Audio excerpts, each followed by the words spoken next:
Hello classic crew, and welcome to today's video where we're going to be doing an opera Ask Me Anything. So I have done a few AMAs on my channel, but I had the realization the other day that you guys might have a ton of questions about opera that you've never thought to ask or had anyone that you could ask. And I was actually having this conversation with my husband because he is a newbie to opera in his own way, and he has really been trying to educate himself.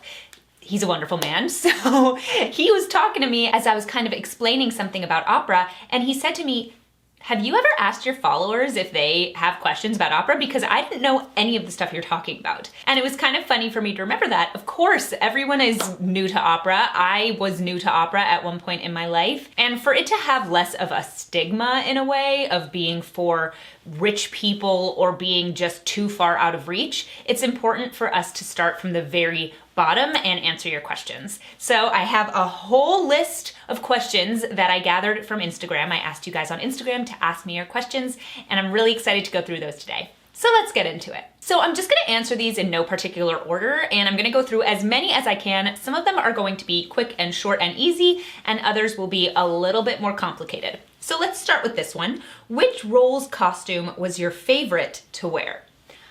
I have an immediate response to that. When I was at the Manhattan School of Music, I was in an opera called The Dangerous Liaisons. So if you saw the movie growing up, Cruel Intentions, I do not recommend it. But if you've seen it, it is a modern retelling of the book and story of Dangerous Liaisons.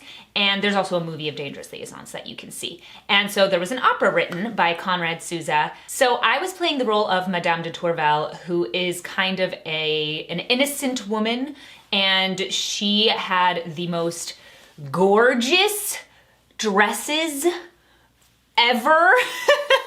They were just stunning. Corsets and beautiful skirts and fabrics and wigs. Oh my gosh. I will post a picture on the side and you guys can take a look at it for yourself, but they were so beautiful and I felt so blessed that I got to wear that costume. It was stunning. The next question is, do you have to belong to an opera company or can one freelance? So the only people who really belong to a company are the people who work in the chorus. They're like the Met Opera chorus, for example. They are belonging to the company, and young artists. So after college or after your master's program, a lot of young singers will do kind of an internship at an opera house, an apprenticeship, and they kind of work with that company for 1 year, 2 years, 3 years.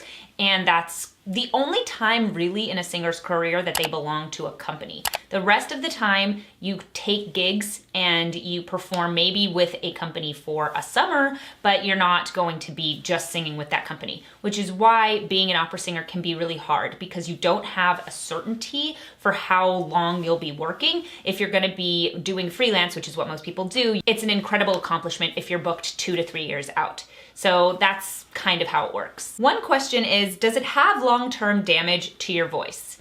No. If you're doing opera right, then no. If you're singing healthily, actually the healthiest voices are gonna be opera singers because they know how to treat their voices well, they know how to speak in such a way that they're not putting strain on their vocal folds, because the average person can actually have issues with their throats and with their vocal folds if they're not speaking healthily. And somebody who uses their voice a lot, somebody like a teacher or somebody who works in a business where they're constantly on the phone, if you're talking all the time and you have no technique for how you're doing that and you happen to speak not healthily, you can have long-term damage to your voice. Whereas a singer, they're trained to know how to use their voice. So the way that we speak and the way that we sing very often will actually make us have healthier voices over the course of our lives. The next question is, can you sing non-opera music well? Are you above average in other types of singing?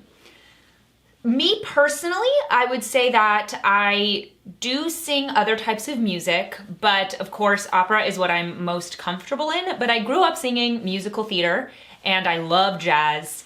I think most opera singers can sing in a few different styles, but I would say the thing that differentiates us the most is that we learn how to sing in our head voice. For women, we sing in that upper voice, that la sound that's like very distinct. as opposed to what you hear just generally when you're listening to pop music or country or whatever, which is chest voice, that la la la la la la, you know? So yes, we can sing in other styles, but we're not trained in other styles unless you specifically go out and train in those. I think one of the things that makes a singer able to kind of cross over the different genres and still sound good is pitch, because not everyone can sing on pitch, and vibrato. So if you are somebody who has a healthy vibrato, that can sound good in a couple of different styles, or it can sound weird in different styles. How low can you get your voice while making your voice sound pleasing to the ear? Let's test this out. La la la la la la la.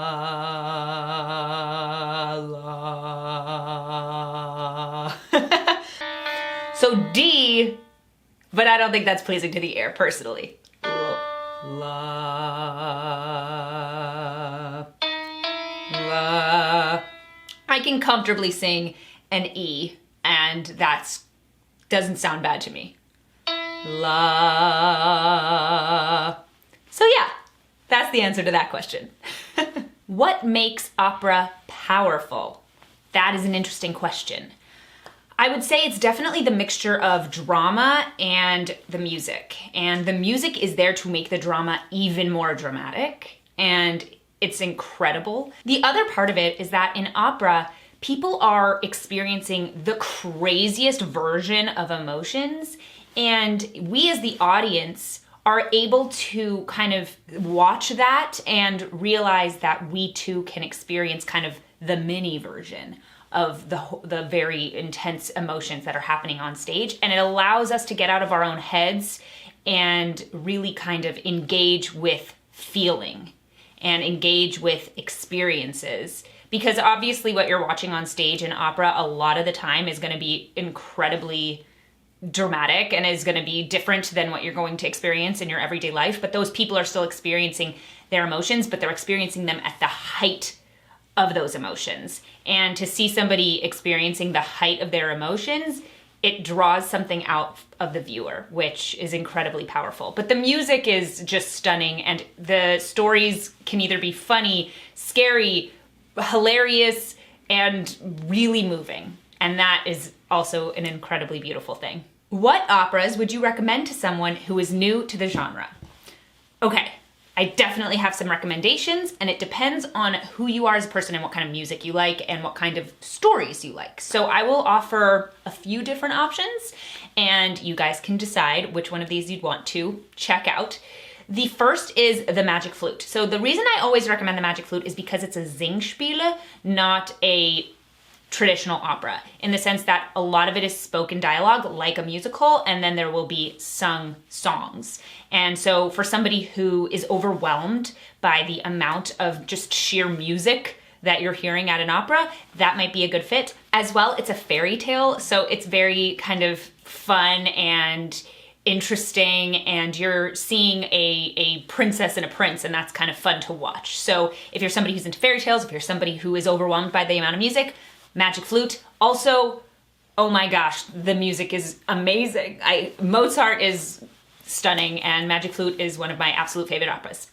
Number 2 is La Boheme. La Boheme was written by Puccini. It is incredibly beautiful, and the story is the same one in Rent and La Boheme are based on the same story, but La Boheme is better, in my opinion. And the reason I think La Boheme is so good is because the music is so gorgeous and the story is incredibly relatable. It's something that could happen and that you can, of course it's dramatic, but it's still something that you can relate to all the characters very easily. People really aren't caricatures of themselves in La Boheme. And the third opera that I would recommend is Carmen.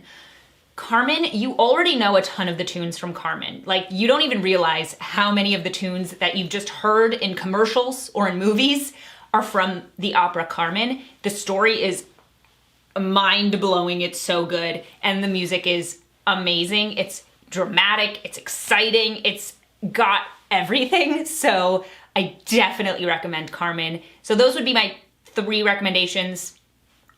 I'll see if I remember any more as we keep going. Can you break a wine glass? So The way that the breaking the wine glass thing works is actually, it has nothing to do with how high you sing or even really how loud. It actually has to do with matching the frequency of your voice to the frequency of the glass. So you can watch videos of this on YouTube where people will match the frequency of their voice to the frequency of the glass in whatever range it is, low, high, and then they'll just sing pretty loud, and that will be what shatters the glass. So theoretically I could, but so could you. What is your all-time favorite opera? That's a really hard question. There's so many, and oh my gosh, I can't, one second. I need to calm down because I'm overwhelmed. I have a lot of favorites, you guys. I don't know if I can pick just one. Can I pick composers? Mozart's amazing. I guess just for fun, just in this moment, let's say Don Giovanni. Don Giovanni is awesome. I love it. And the music is amazing. And also, if you're learning Italian, a lot of the Italian in it is pretty simple. And that is kind of a nice thing when you are learning the language, because you can watch it and think to yourself, oh, I kind of understand what they're saying, because it's simple Italian. So Don Giovanni, which is Don Juan in English, is amazing. Yeah. Are any languages in opera harder to sing than others vocally, tonally, etc.? Yes. Yes. Yes. So I would say that English for me is the hardest. English has a lot of fricatives and it has a lot of diphthongs. These are all diction terms, but basically it has a lot of pronunciation stuff that can mess with just singing beautifully and singing lyrically. Italian is definitely the best for that because it has just really pure vowels. Super fun to sing in. Really, it's just gorgeous. German, I think a lot of people don't like singing in German, but I personally really like singing in German. I think that the vowel structure in that language is great and you can use the consonants to your advantage. So they allow you to like springboard off in a way. So that's why I like singing in German. French, there are a lot of things I like. I do not like open E vowels, and French asks you to do that quite a bit, so that makes it tricky for me. French can be difficult for people just generally because the language is very different from our own. But I would say that singing in French and German and Italian, they're all great. A lot of people have issues singing in German just because there are so many consonants, but I really enjoy singing in German, so that might just be my own experience. I know nothing about opera. Where should I start? I love people who don't know anything about opera, and I love teaching people about opera. That is part of the reason I started this channel, was because opera is something I think really everyone can enjoy. They just don't even know that they can, so they kind of stay away. Fair enough, there's not a lot of information out that you can easily get about learning opera, so they kind of just walk away from it. But there is a lot that you can do to teach yourself opera. So I would say that the first place to start is to listen to a Pavarotti CD. Pavarotti is so gorgeous. I mean, you'll just fall in love with the sound of his voice right off the bat, and you'll fall in love with the music. I pretty much can guarantee. I mean, it's gorgeous. He's wonderful, and it'll make you start to think differently about how people sing, about music generally. So that's where I would start. Just listen to a CD of Pavarotti's greatest hits. Then what I would do is I would choose one of the 3 operas that I recommended for beginners and choose, let's say, 7 selections from the opera and just put them on a playlist and listen to them a few times so that you're recognizing them and that you start to like them. Then when you watch the opera for the first time, you'll have little points throughout that you'll recognize, and that'll make you excited because you won't just be hearing all this new music all at once. Instead, you'll have little points that will help you kind of hold on to something throughout. And of course, read the story beforehand. Make sure you understand the plot because you should understand it, but it can be confusing, especially the comedies can be confusing, and it's in a different language, of course. So that could sometimes be confusing. But just reading up on that stuff beforehand and really preparing yourself, because it can be overwhelming, but it doesn't have to be overwhelming. And what my husband has been telling me lately is something he never realized is that he always felt like opera was this really high art that was just totally kind of unreachable for him or for just the average person.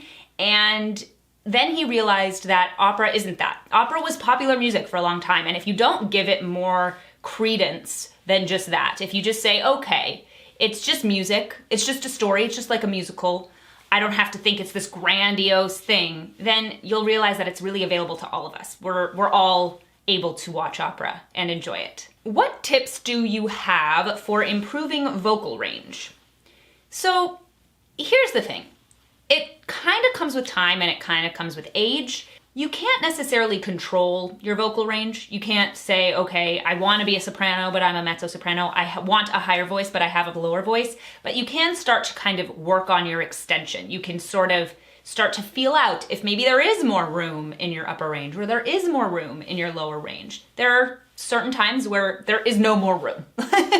But there comes with learning how to sing and learning technique, ways to support as you go up. Support these little tiny muscles in your throat as you go higher and higher and as you go lower and lower. And that will be the way that you grow your vocal range, is just by learning how to support. That's really like primo number one first thing to do. What makes opera different from musical theater?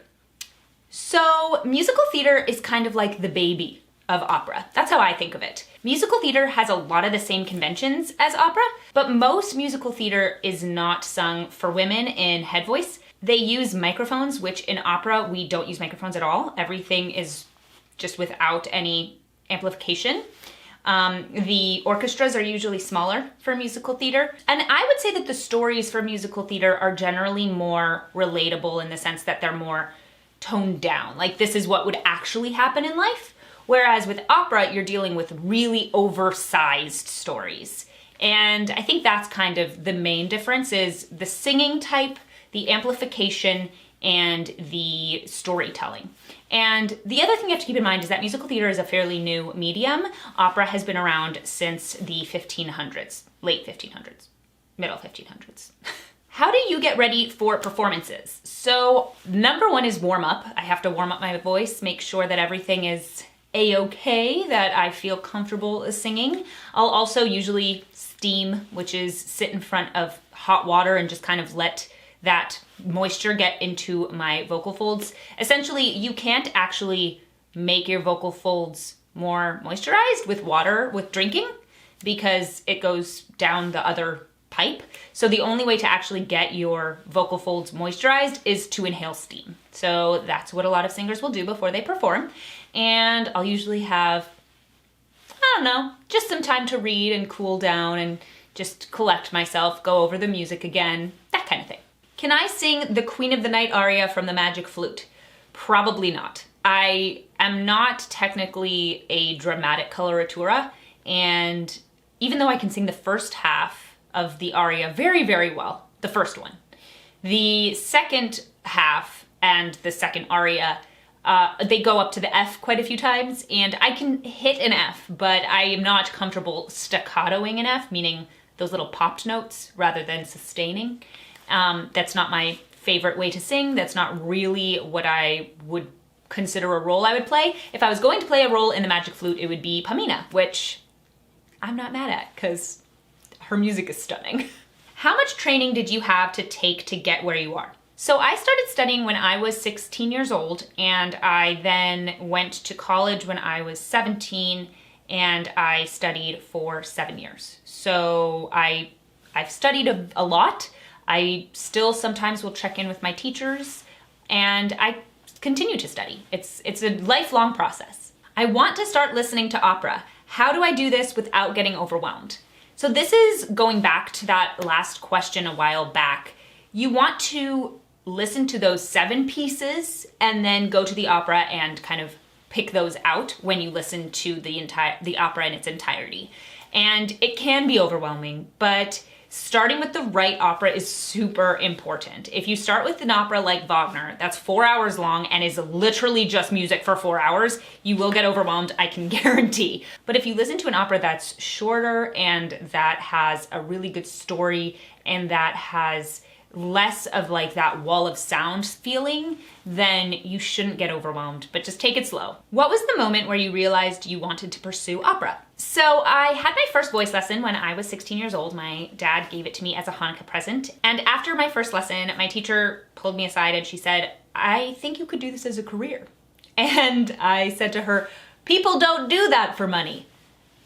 Well, I was wrong, but also I realized how much I loved it as I was studying. And I would get home from rehearsals for my play at high school at 10 p.m. and I'd want to practice. Like, I just loved it so much. And I think that's when I realized I really wanted to pursue it. Encouragement tips for a freshman vocal performance major. You can do this.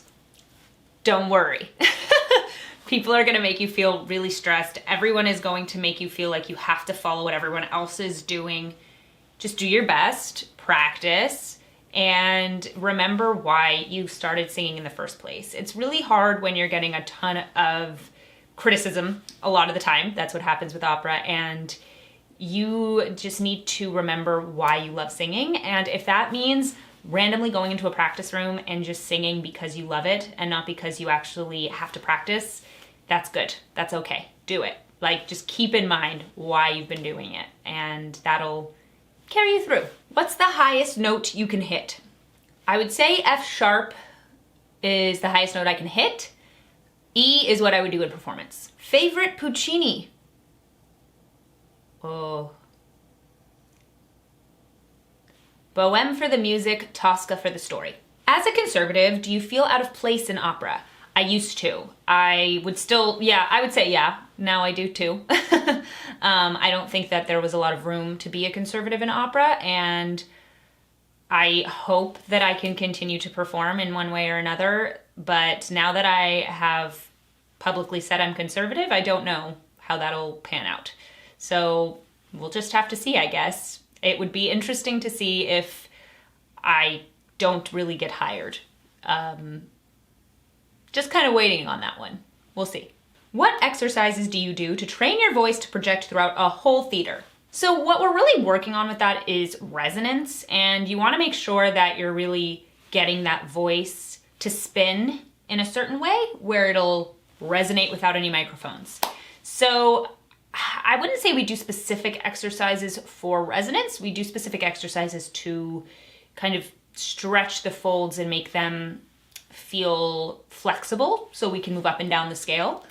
And I used to do exercises that would wake up the resonance a little bit more, and what I would do is kind of like just to kind of get things moving up here. I don't really have to do that so much anymore because I'm just used to it. But when you're first starting, definitely. And yeah.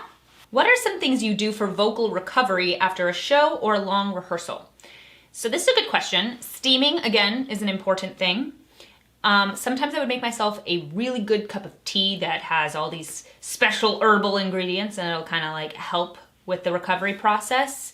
And just vocal rest, not talking for a little while, just to let your voice really take a rest before your next performance. Do you still get stage fright? I didn't ever really struggle with stage fright all that much. My concern would be that I would forget the words, but I've never dealt with fear about what was going to happen too much, maybe a little bit right before I stepped on stage. And then the thing that I've realized is that you will just have a memory, like your body will just remember what it needs to do to get it done. So even if you kind of like black out, your body will just take over and it knows where it was supposed to go. You've done rehearsals, you learned the music, you learned the lines, and things will happen even if you're not like consciously doing it. And that is a very comforting thought for a performer. And that is still very helpful to me throughout my performing career. Okay, so we are on our last question. I've been sitting in front of the camera for a very long time. So let's do this one. Favorite character from an opera? What makes them your favorite? I want to say Figaro. Figaro is the first name that's popping into my head. And he's just so fun and funny. And I love his character, both in Barber of Seville. He is the barber. You guys know that one. You don't know you know it, but you know it. Figaro, Figaro, Figaro, Figaro. See, you know it. And he's also the main character in The Marriage of Figaro, which is by Mozart. And he is so much fun and such an incredible character. And I just really enjoy that he helps people find love and that he also is a goofball and a silly guy, and that he ends up married happily to his lovely girlfriend, Susanna. I just love their whole dynamic. I love his dynamic with the Countess. I love his dynamic with Rosina, who's the Countess in The Barber of Seville. I just love his character. He's just a lot of fun to watch. But that is it for today's video. I had so many more questions, but I'm not gonna be able to get to them today. Maybe we'll do another of these. Let me know in the comments if you'd like to see another round 2 opera AMA. And as well, please let me know in the comments if you had any other questions that I didn't get to today. I would love to see what you guys are thinking about, and also let me know what's your favorite opera if you've seen one. I'd love to hear. Thank you guys so much for watching today's video. Please subscribe to my channel and blog if you haven't already. Head over to my Twitter, Instagram, and Facebook and follow me there. Hit that notification bell to get notified of all my new videos. Hit that like button. Please head over to classicallyabby.locals.com if you'd like to support my channel, see more of this content, and be part of our community. And I'll see you guys in my next video.